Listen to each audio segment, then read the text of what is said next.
The 9,882nd meeting of the Security Council is called to order. The provisional agenda for this meeting is the situation in the Middle East, including the Palestinian question. The agenda is adopted. In accordance with Rule 37 of the Council's Provisional Rules of Procedure, I invite the representative of Israel to participate in this meeting. It is so decided.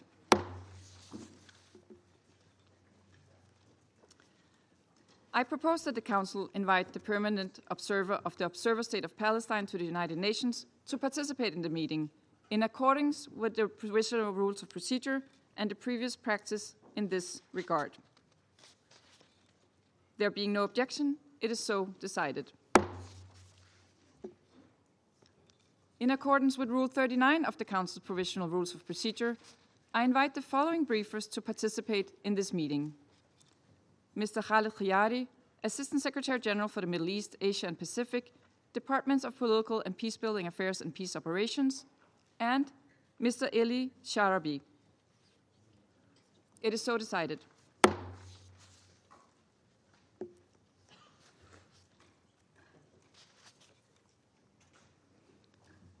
The Security Council will now begin its consideration of item 2 of the agenda. I now give the floor to Mr. Khaled Khayari. Madam President, members of the Security Council, thank you for the opportunity to brief the Council regarding the humanitarian situation faced by the remaining hostages in Gaza. I would like at the outset to recognize Mr. Eli Sharabi and his unimaginable experience of pain and his remarkable resilience in the face of such immense loss. I extend to him my condolences for the tragic loss of his dear family, wife, 2 daughters, and a brother. I pay him, all hostages, living and deceased, and their families and loved ones, my deepest respect and support. I again extend my deepest condolences to all the bereaved families who lost their family members and loved ones during and after the horrific attack by Hamas and other Palestinian armed groups in Israel on 7 October 2023.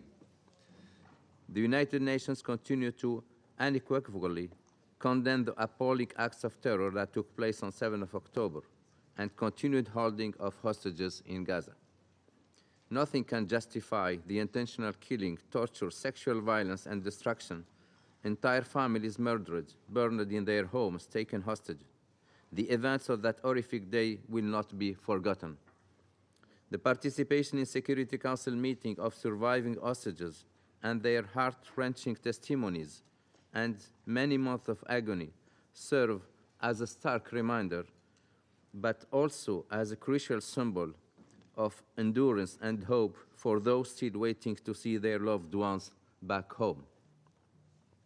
Since the attacks, the Secretary General and other senior UN officials have regularly met with the families of hostages and have been deeply moved by their stories and by the torment and anguish they have endured.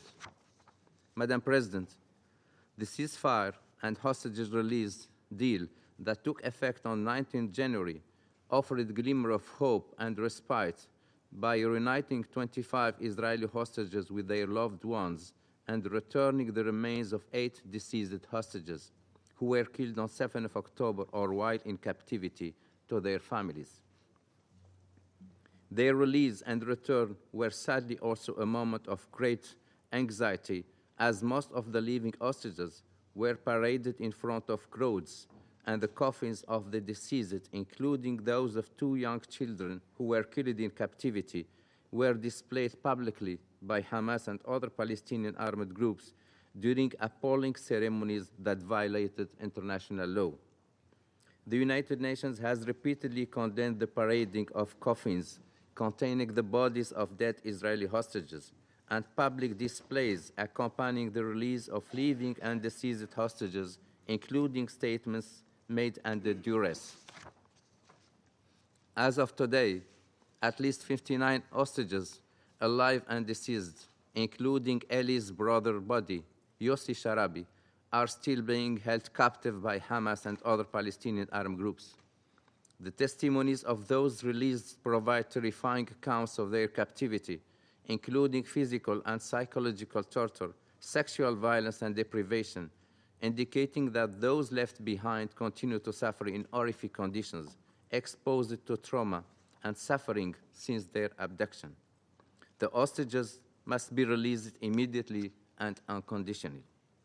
Until their release, they must be allowed to receive visits and support from the International Committee of the Red Cross, and they must be treated with dignity and respect in line with humanitarian principles. Madam President, the resumption of hostilities on 18th of March adds further despair and uncertainty for those remaining hostages, their families, and their loved ones. This resumption of hostilities amidst significant Israeli airstrikes in Gaza has also been devastating for the civilian population in the Strip. Hundreds of Palestinians have been killed, including women and children. Since the resumption of hostilities, one United Nations Office for Project Services, UNOPS, staff member has also been killed and several have been injured. Commissioner General of the United Nations Relief and Works Agency Lazzarini also informed that in the past few days, another 5 UNRWA staff have been confirmed killed. I reiterate that civilians must be protected, including personnel. The rights and dignity of all those affected by the conflict, whether in Israel, the occupied Palestinian territory, or elsewhere, must be respected and protected. We call on all parties to uphold their obligations under international humanitarian law and international human rights law. The return to hostilities threatens all civilians in Gaza. I echo the Secretary General's call for the resumption of serious negotiations, for the ceasefire to be respected, for unimpeded humanitarian assistance to be re-established, and for the remaining hostages to be released immediately and unconditionally. With every passing day, we move further away from the objective of returning the remaining hostages safely to their homes. This was also very clear from the rescued hostages, Ms. Noah Argamini's remarks to the Council last month, where she told us that every moment under captivity was lived in danger. The resumed hostilities in Gaza, compounded with the lack of access and rapidly deteriorating humanitarian situation, are exposing the remaining hostages to constant danger and life-threatening conditions. As Undersecretary General Fletcher briefed you earlier this week, a renewed ceasefire is the best way of protecting civilians in Gaza, in the occupied Palestinian territory, and in Israel, releasing hostages and detainees and allowing aid and commercial supplies in. We remain steadfast in our commitment to protecting human rights, defending humanitarian principles, and supporting all efforts that promote peace, stability, and a more hopeful future for all people in the Middle East. We are also convinced that the only path to durable peace will be achieved when Israel and Palestine live side by side in peace and security, in line with international law and relevant UN resolutions, with Jerusalem as the capital of both states. The United Nations stands ready to do all it can to support the parties in reaching that objective, and it will continue to do all it can to support an end to this suffering. Once again, I reiterate the Secretary General's deep concern for this conflict's unbearable impact on the victims and his urgent call for the immediate and unconditional release of the hostages. Thank you, Madam President. And I thank Mr. Ghayari for his briefing. I now give the floor to Mr. Eli Sharabi. My name is Eli Sharabi. I am 53 years old. I've come back from hell. I've returned to tell my story. I used to live in Kibbutz Be'eri with my British-born wife, Liane, and my daughters, Noya and Yahel. It was a beautiful community. We were all passionate about creating the best life for our children and for our neighbors. At 16, I left Tel Aviv for Be'eri, seeking a peaceful home, away from the concrete city. I found a loving community and knew I would raise my family there. Many asked why we lived near Gaza, but to me, Be'eri was heaven. Liane came from Bristol, UK, as a volunteer. She was meant to stay a few months, but she met me and we fell in love. We were married for 23 years and had 2 wonderful daughters and a dog, Mocha.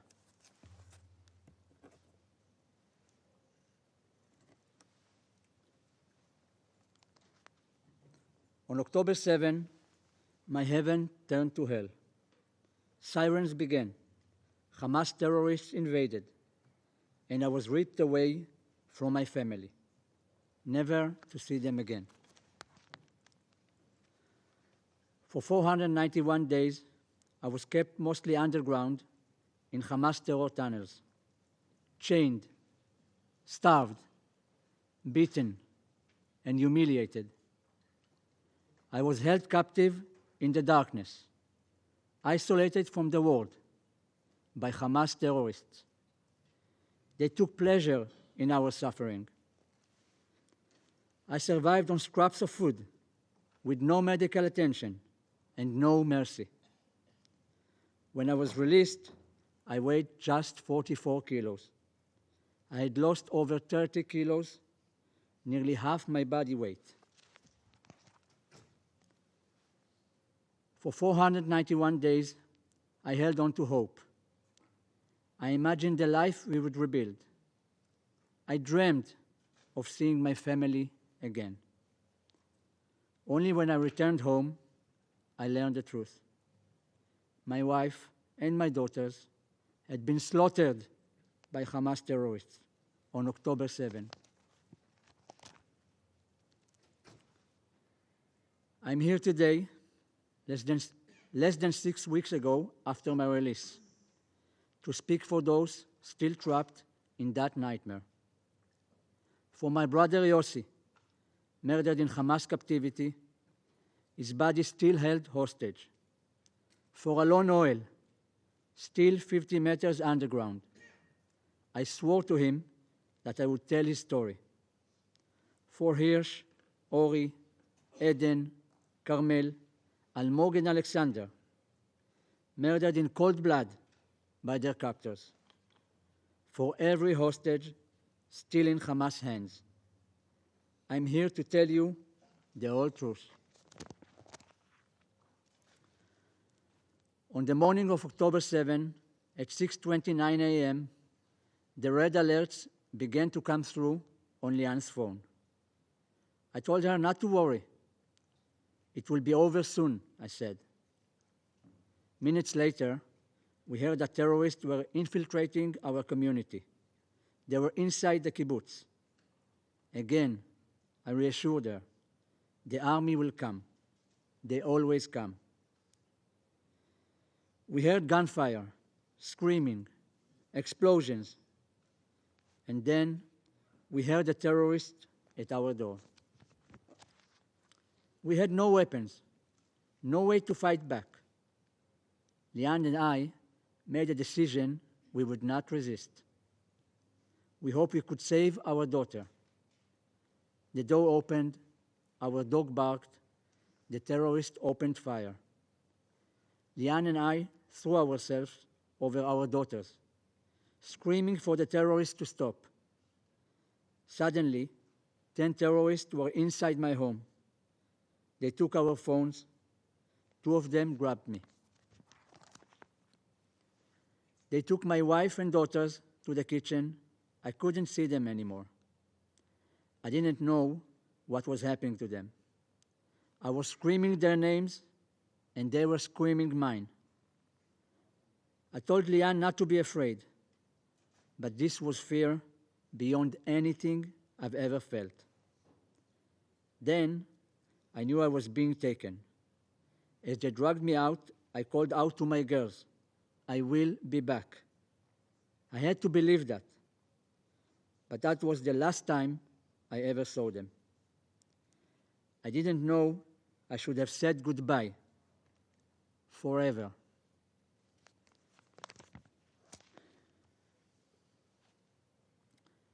Outside was like a war zone.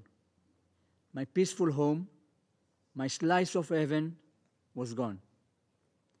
I saw over 100 terrorists filming themselves, celebrating, laughing, partying in our gardens as they massacred my friends and neighbors. They dragged me out, they dragged me to the border, beating me the whole way. My face was swollen, my ribs bruised. When we arrived in Gaza, a mob of civilians trying to lynch me. They pulled me from the car, but the terrorists rushed me away into a mosque. I was their trophy. I thought about Lian, Noya, and Yahel. Were they still alive? For the first 52 days, I was held in an apartment. I was tied up with ropes. My arms and legs were tied so tightly, the ropes tore into my flesh. I was given almost no food, no water, and I couldn't sleep. The pain was unbearable. Sometimes I would just faint from the pain, only to wake up to that pain again and again. Then, on November 27, 2023, Hamas took me into a tunnel, 50 meters underground. Again, the chains were so tight, they ripped my skin. They never took them off, not for a single moment. Those chains tore at me until the day I was released. Every step I took was no more than 10 centimeters. Every walk to the bathroom took an eternity. I cannot begin to describe the agony. It was hell.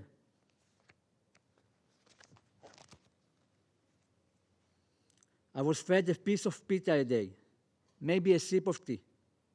Hunger consumed everything. They beat me. They broke my ribs. I didn't care. I just wanted a piece of bread. There was never enough food. Sometimes, if we begged enough, we would get something extra.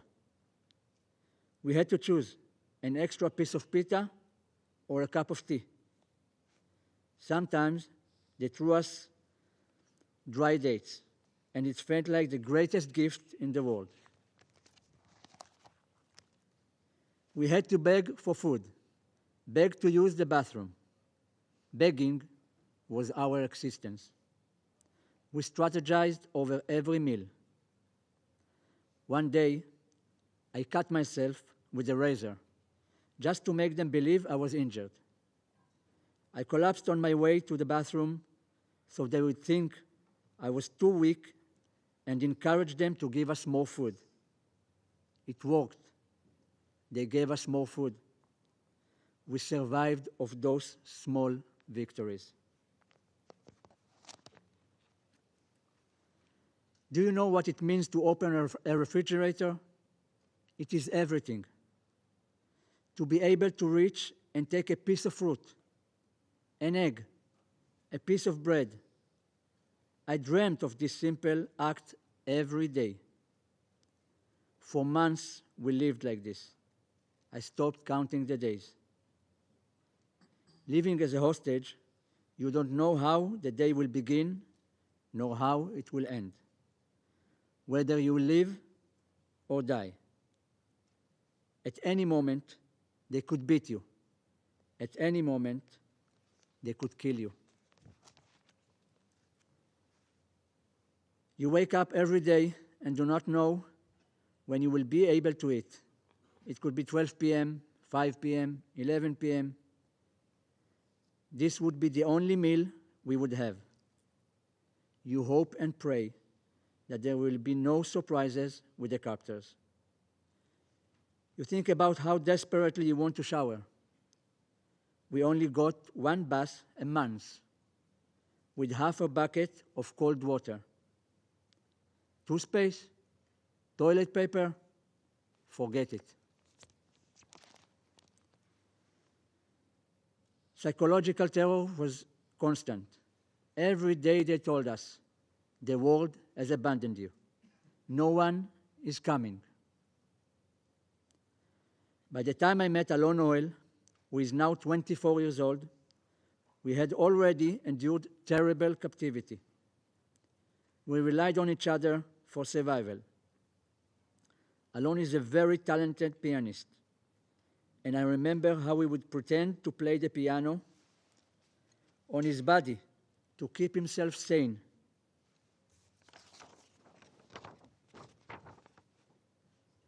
He doesn't look like anymore like that.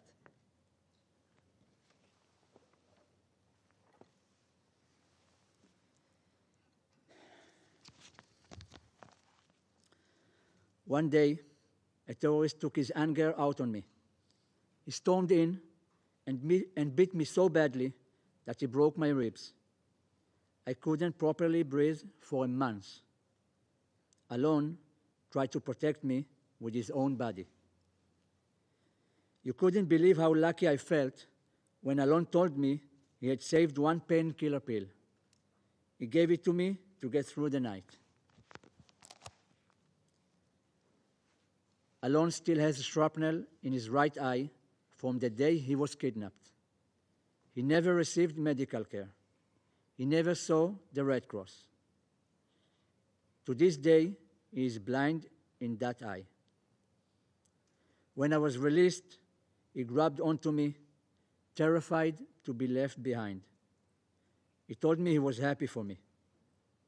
I promised him it was just a matter of days before we would be home too. I was wrong. Just before my release, Hamas took pleasure in showing me a picture of my brother Yossi. This is my oldest brother, husband for Nira, a father for Yuval, Ophir, and Oren.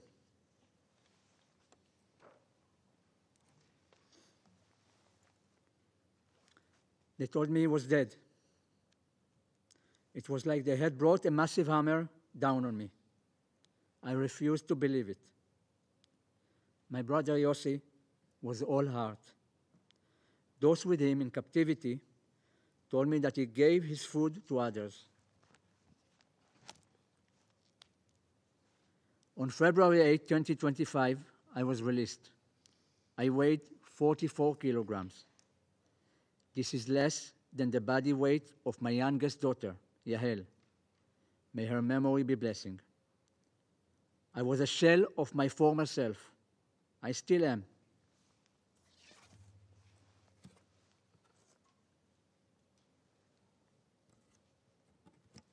I couldn't believe how I looked.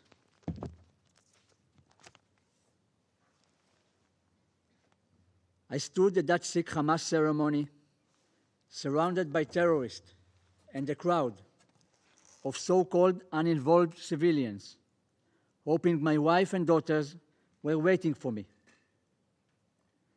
At the handover, I met a representative from the Red Cross.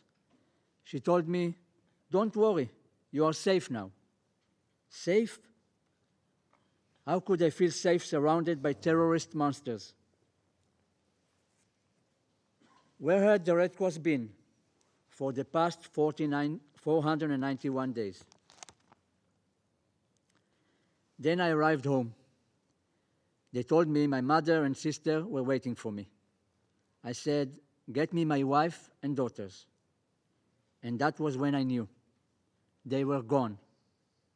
They had been murdered.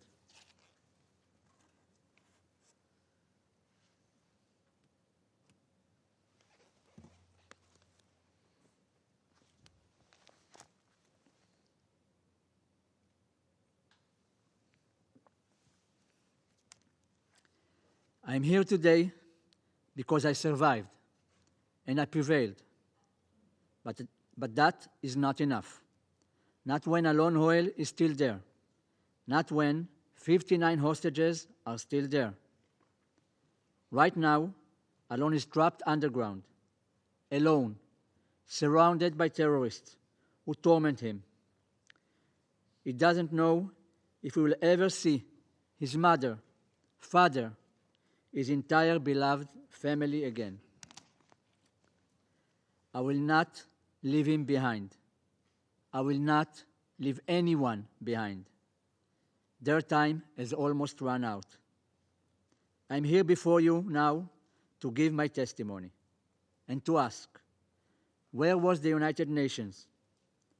Where was the Red Cross? Where was the world?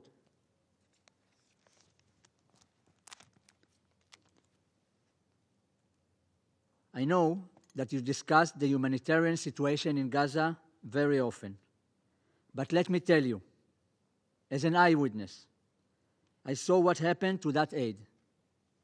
Hamas stole it. I saw Hamas terrorists carrying boxes with the UN and UNRWA emblems on them into the tunnel. Dozens and dozens of boxes, paid by your government, feeding terrorists who tortured me and murdered my family. They would eat many meals a day from the UN aid in front of us, and we never received any of it. When you speak of humanitarian aid, remember this. Hamas eats like kings, while hostages starve. Hamas steals from civilians. Hamas blocks aid from reaching those who truly need it. 491 days. That is how long I starved, how long I was chained, how long I begged for humanity. And in all that time, no one came. And no one in Gaza helped me.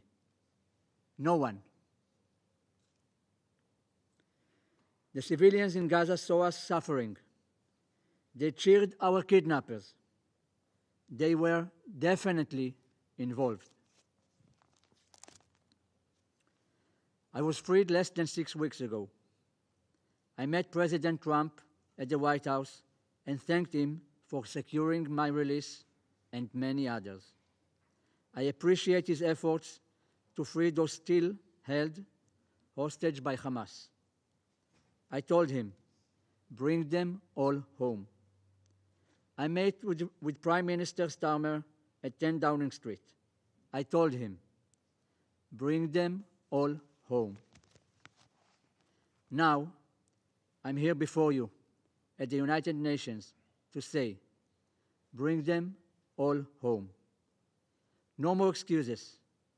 No more delays. If you stand for humanity, prove it. Bring them home. My name is Eli Sharabi. I am not a diplomat. I am a survivor. Bring them all home. Now. Thank you. I thank Ms. Sharabi for his briefing. I now give the floor to those council members who wish to make statements. I give the floor to the representative of the United States. Thank you, Madam President. And I want to thank also Assistant Secretary General Chiari for his briefing. The United States commends Eli Sharabi for his courage and for joining us today to provide searing firsthand testimony to the depravity of Hamas. Thank you, Eli. Eli, I offer you our sincere condolences on the unspeakable loss you have suffered of your wife, Lian, and daughters, Noya and Yahel, as well as your brother, Yossi. May their memories be a blessing. The United States condemns Hamas in the strongest terms for these heinous murders. Your presence here in the face of the tragedy you have experienced is moving. Your brave testimony here is one of too many stories. On October 7th, 2023, Hamas brutally massacred almost 1,200 people and took over 250 hostages. The terrorist organization indiscriminately murdered infants and grandparents, partygoers, and Holocaust survivors. President Trump has been clear. Hamas must release all hostages immediately, or there will be hell to pay. 5 Americans still need to come home. Idan Alexander can still return to his parents' arms, but Hamas continues to hold the bodies of Itay Chen, Gadi Haggai, Judy Weinstein Haggai, and Omer Nutra, all brutally murdered in Hamas captivity. Another 54 are held in Hamas tunnels and must be released immediately. Hamas bears sole responsibility for the war and the resumption of hostilities. Fighting could end tomorrow if Hamas released hostages and laid down its arms. As Secretary Marco Rubio put it, this is an outrage. The pillars of America's approach remain resolute. Stand with Israel, stand for peace. Madam President, Hamas has refused all attempts to extend the ceasefire in recent weeks, including a bridge proposal that would have provided calm beyond Ramadan and Passover and allowed time to negotiate a framework for a permanent ceasefire. Madam President and colleagues, it has now been 530 days since Hamas started this horrific conflict, one that has upended so many lives and caused such immense suffering. We must recognize Hamas's savagery for what it is, the acts of a terrorist organization that purposefully committed the worst massacre of Jews since the Holocaust. It was Hamas that engaged in sexual violence toward hostages, released multiple hostages in a condition reminiscent of Holocaust survivors, and murdered and paraded the coffins of the Bibas children through the streets. And it is Hamas who is responsible for the resumption of hostilities, refusing time and time again to accept proposals to extend the ceasefire. We recognize Egypt and Qatar's interest in mediating negotiations, and we look forward to continued discussions with Arab partners on the future of Gaza without Hamas. Hamas is an impediment to peace and has no right to speak on behalf of Palestinians. I thank you. I thank the representative of the United States for the statement. I will give the floor now to the representative of the United Kingdom. Thank you, President. And thank you, ASG Chiari, for your briefing. The United Kingdom joined the US and France in calling for this important briefing. I would like to add my sincere gratitude to you, Eli, for the courage you've shown today and every day since those horrific events of 7 October. The suffering you and your family have endured is beyond the imagination. Hamas must be held accountable for their despicable actions, including the murder of your wife, Leanne, a British national, and your 2 daughters. Your powerful testimony also serves as a reminder of the anguish that the remaining hostages held by Hamas continue to endure. This Council has called for the immediate and unconditional release of all hostages in all 4 of our resolutions since October 7. I repeat that call today. This includes the release of hostage of Natan Orr and the return of deceased hostages Shay Levinson and Eli's brother, Yossi Sharabi, who also have strong links to the UK. We also remain deeply concerned by the appalling treatment of hostages during their captivity, as we have heard from Eli today, and the shocking images we have seen around their release. In its dedicated reports, the UN has concluded that there were reasonable grounds to suspect sexual violence occurred during the 7th October attacks. President, the UK is also deeply concerned at reports of sexual and gender-based violence against Palestinian detainees by Israeli forces. These allegations must be fully investigated. We reiterate our call for the International Committee of the Red Cross to be granted unfettered and immediate access to the hostages in Gaza and Palestinian detainees. Granting ICRC access is a clear obligation under international humanitarian law. The suffering in Gaza has gone on for far too long. Just yesterday, we heard the tragic news that a UN compound in Deir al-Balah was hit, killing and injuring humanitarian workers, including a British national. Our thoughts are with the victims and their families. And as my Foreign Secretary has said, this appalling incident must be investigated transparently, and those responsible held to account. The protection of the UN and humanitarian workers is non-negotiable. And Israel must facilitate a rapid and unhindered resurgence in the flow of aid. We condemn the unacceptable statements from Defense Minister Katz warning of the total destruction of Gaza. President, both Israel and Hamas agreed to a ceasefire deal in January, which provided for the release of all hostages through the 3 phases of the deal. With the Israeli airstrikes this week, which have killed so many Palestinian civilians, that deal has fallen apart. And with it, the best chance we had seen to return the hostages to their families and end the suffering.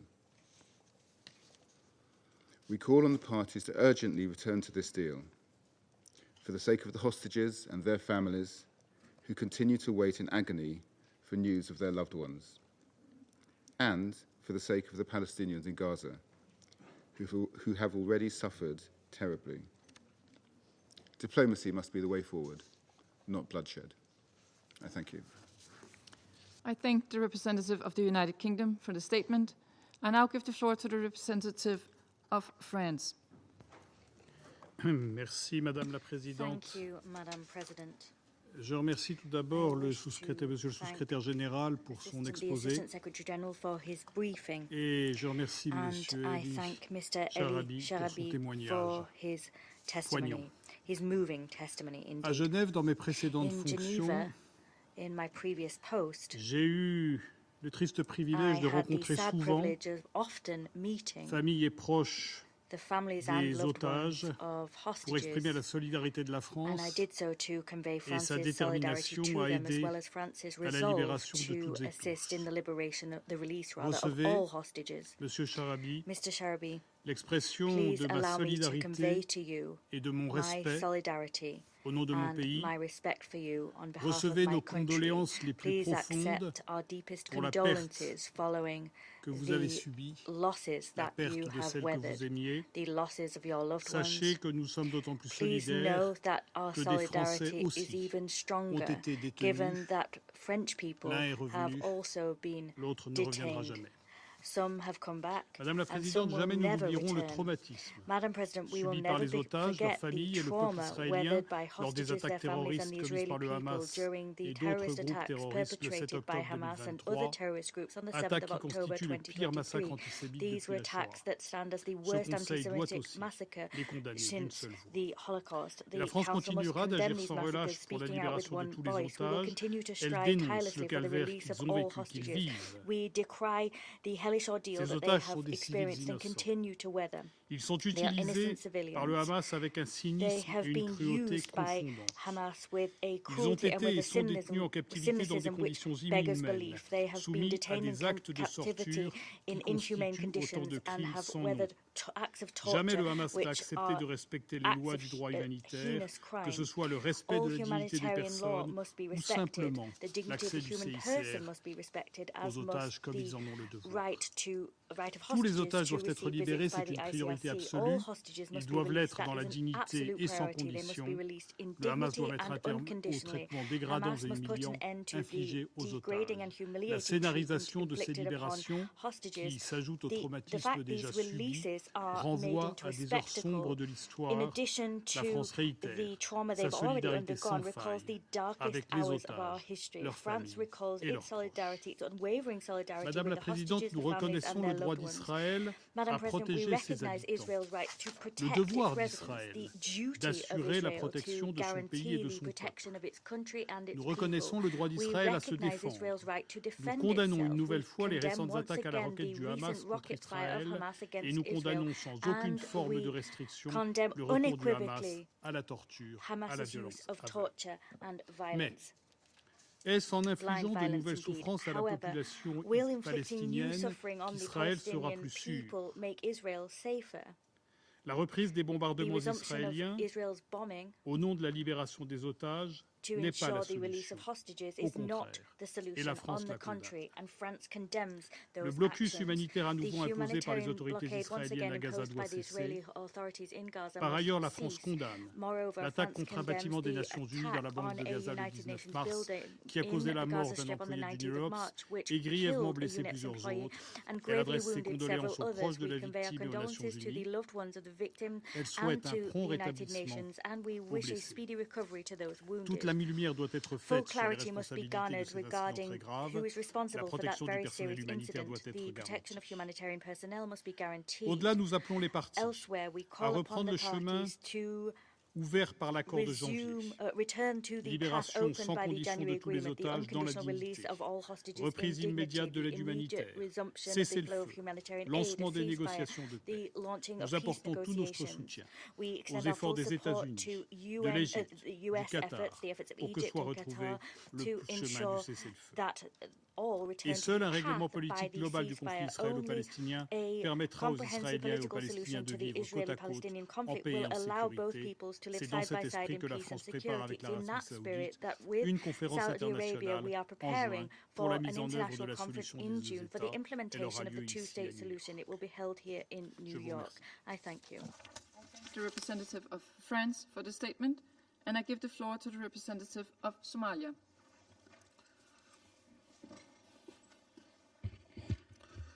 Madam President, thanks for giving me the floor. I begin by expressing our sincere appreciation to ASG Khiari for his briefings on this latest development.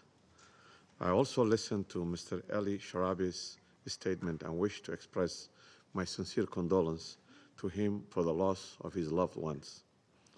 And before proceeding further, I also want to express our deepest condolence for the tragic loss of UNOPS worker and extend our sympathies to those injured in the recent attacks. These attacks are unacceptable and must be thoroughly investigated, and we demand those responsible to be held accountable. We welcome the exchange of hostages and prisoners, allowing them to return to their families and regain their freedom. To demonstrate what can be achieved through dialogue and importance of continuing such engagement and mediation initiatives, we urge all parties to conduct the hostage and prisoner exchange process in full compliance with their international law obligations. Furthermore, we call on all parties to build on this momentum to commit to full implementation of the ceasefire in good faith. Madam President, our worst fears have materialized a few days ago.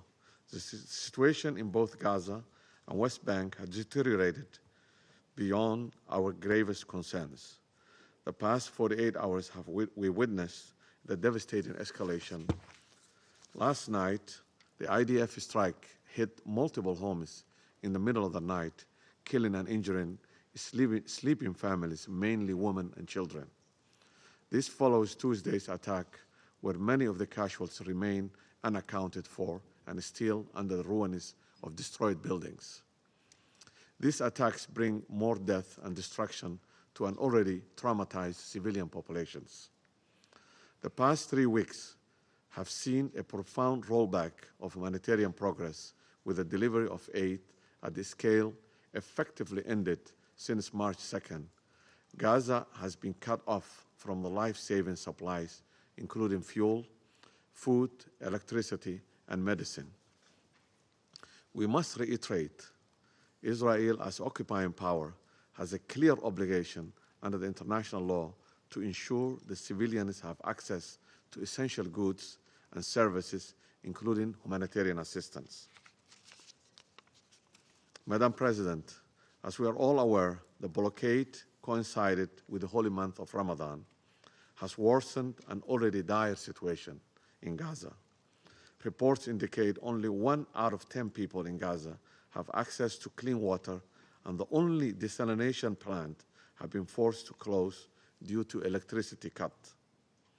We categorically condemn the use of starvation as a weapon of war and reject any attempt to leverage humanitarian aid as bargaining chip in the ceasefire negotiations. Such tactics constitute clear violation of international humanitarian law and human dignity.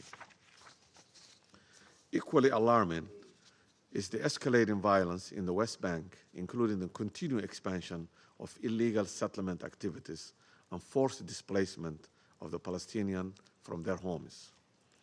The international community must stand united against any attempts to alter the demographic composition or forcibly displace Palestinians from their camps and cities or annex any part of the West Bank or Gaza under any pretext.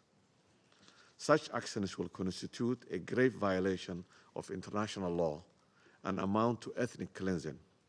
Madam President, looking to the future, the path is clear. First, we must ensure unimpeded humanitarian access and address a severe underfunding of humanitarian response efforts, which currently stands at a mere 4% of required resources. Second, we call for an immediate renewal of the ceasefire and cessation of all hostilities. All parties should commit to the implementation of the Security Council Resolution 2735 in all its aspects and engage in good faith with mediationists from Egypt, Qatar, and United States toward the completion of the second and third phases of the ceasefire agreement. Last but not the least, the end of occupation and full recognition of free, sovereign, and independent Palestine with Al-Quds al-Sharif as its capital in accordance with the relevant resolutions remains the only sustainable option to resolve this long-standing conflict.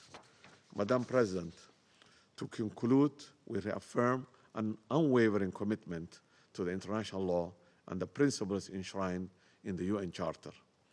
The path forward requires our collective duty to immediate action to demand accountability, uphold justice, and work toward a future where Palestinian children no longer grow up under the shadow of war, but rather can live in peace, dignity, and prosperity in their land with their loved ones. I thank you. I thank the representative of Somalia for the statement. I give the floor now to the representative of Panama. Gracias, señora Presidenta. Thank you, Madam President. Panamá saluda la Panama convocatoria de hails the esta sesión convening of y agradece al this meeting, subsecretario general and we para thank Medio Oriente, Assistant Secretary Asia y General el for the Pacífico, Middle East, Asia and Mohamed Pacific, Khaled Mr. Chiari, Mohamed Khaled por la Chiari, información que ha for compartido. the information he has shared. Panamá también desea also reconocer wishes la to presencia recognize the y presence la here and valentía the bravery del señor of Eli Mr. Sharabi, Eli Sharabi. cuya dramática His experiencia tragic experience refleja el reflects profundo the deep sufrimiento suffering que este that this conflicto ha conflict impuesto has a tantas imposed familias. upon so many Su families. conmovedora His historia moving story es un testimonio bears del witness inmenso to the costo humano de esta gargantuan human tragedia. cost of this tragedy. Eli fue liberado was tras released 16 after 16 largos y long dolorosos and meses painful de months cautiverio of en captivity Gaza, in Gaza. cuyos rigores nos acaba de The describir. ordeal has just been Pero, described to us by him lamentablemente, in no detail. pudo regresar a su However, casa con su regrettably, familia, he wasn't able to go porque home to su his hogar family because había his dejado de home had existir. ceased to exist. Sin que él lo supiera, He didn't su know that esposa that was the y sus case. hijas He didn't know that habían his sido wife and his brutalmente daughters had been asesinadas brutally tras los killed inhumanos during ataques de the Hamas del inhumane 7 de Hamas octubre. attacks of the 7th of Su hermano October. Yossi His brother sigue Yossi desaparecido. remains missing. Ese ataque That attack que marcó el inicio de marked esta the tragedia beginning humana of this tragedy. se cobró la vida de It claimed the lives aproximadamente of approximately 1.200 personas 1,200 y individuals, resultó en el secuestro and it de led unas to the abduction of 250 some personas. 250 Al igual individuals. que Eli, Like Eli, 59 rehenes siguen 59 privados de su hostages libertad en continue Gaza, to be deprived of their de los liberty cuales se in estima Gaza,